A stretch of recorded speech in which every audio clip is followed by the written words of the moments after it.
ये जो प्रॉब्लम दी गई ना काफ़ी इंटरेस्टिंग है। इसमें पूछा गया है कि sin x की पावर 8 माइनस cos x की पावर 8 अपॉन में 1 minus 2 sin square x into cos square x की वैल्यू क्या होगी? देखिए कैसे सॉल्व करेंगे। तो आप नोटिस करेंगे यहाँ पे आपको देखने को मिला है कि 8 तो 8 को लिख सकते हैं 4 का स्क्वायर। तो आप कह सकते हैं कि आपका बनेगा क्या इंटीग्रेशन sin 4 की पावर 4 x की पूरी पावर क्या 2 माइनस सेम यहाँ पे भी आपका क्या बनेगा cos पावर 4 x पूरी पावर क्या 2 अपॉन में क्या आएगा वही number 1 minus 2 sine square x multiply cos square x D x ये बन जाएगा।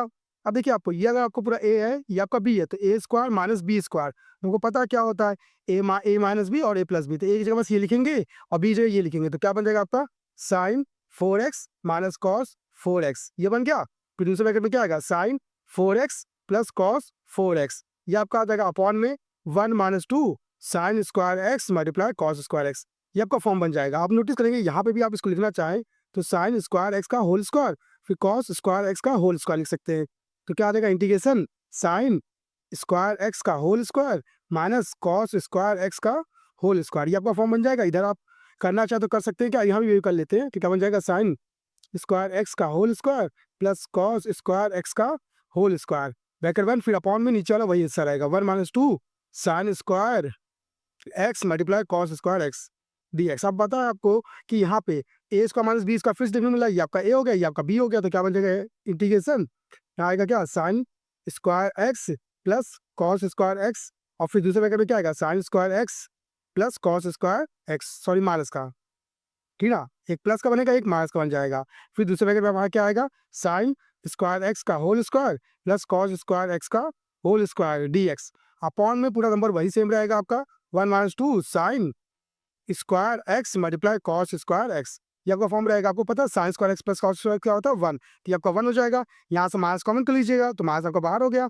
अब बचेगा cos square x minus sine square जो कि होता है कॉस 2x कि आपका कॉस 2x आ गया। इतना क्लियर। अब आप यहाँ पे नोटिस कीजिएगा यहाँ पे आपको मिला है साइन स्क्वायर एक्स का whole square plus cos square x का होल स्क्वायर तो आप इसको कर क्या सकते हैं तो आप नोटिस करें आपको एक फॉर्मूला पता होगा कि ए स्क्वायर प्लस बी स्क्वायर का जो कि होता है क्या ए प्लस बी का होल स्क्वायर माइनस का ए टू ए बी ये आपका फॉर्मूला होता है हाँ कि ना। अब नोटिस करेंगे ए आपका क्या है साइन स्क्वायर एक्स और बी क्या है कॉस स्क्वायर एक्स बस यहाँ पुट कर दीजिएगा तो क्या आ जाएगा आपका देखिए sign square x plus cos square x का होल स्क्वायर ये आ गया फिर माइनस फिर आपका क्या आएगा 2 ए बी ना तो 2 sine square x into cos square x ये आपका आ जाएगा ब्रैकेट बंद ठीक। फिर अपॉन में क्या आएगा 1 माइनस 2 साइन स्क्वायर एक्स और मल्टीप्लाई कॉस स्क्वायर एक्स ये आपका फॉर्म बन जाएगा डी एक्स हाँ कि ना। नोटिस करेंगे कि sign square x plus cos square x क्या होता है 1 1 का स्क्वायर क्या आएगा 1 1 minus 2 sine square x cos square x और नीचे भी वही लिखा है तो आप कह सकते हैं ये हिस्सा और ये हिस्सा आपका पूरा कैंसिल आउट हो जाएगा तो बचेगा माइनस का कॉस 2x dx बचेगा। अब 2x को हमें पता है t मान लेंगे तो देखिए 2x को आप t मानते हैं तो आपको पता है डिफरेंशिएट करेंगे तो आपका डिफरेंशिएट कितना आएगा 2 इसको टू डी टी अपॉन में dx तो dx को टू क्या आएगा डी टी अपॉन में 2 आ जाएगा। अब यहाँ पे चेंज कर लीजिएगा तो आपका क्या आएगा इंटीग्रेशन माइनस का कॉस t फिर आएगा डी टी अपॉन में 2 आएगा 2 बार कर लीजिए तो माइनस 1/2 बार कॉस टी का आपको पता है साइन टी होता है और टी की वैल्यू आपकी कितनी है 2x है तो 2x लिख देंगे प्लस सी और आपका आंसर ये आ जाएगा। इससे आपकी प्रॉब्लम सॉल्व हो जाएगी। आई होप आपको समझ में आएगा भाई कैसे सॉल्व हुआ है। अगर आपके पास मैथ से रिलेटेड कोई प्रॉब्लम है तो हमारी वीडियो में कमेंट करके हमें बता दीजिएगा उसका सलूशन आपको बता देंगे। तो आज की क्लास के लिए धन्यवाद।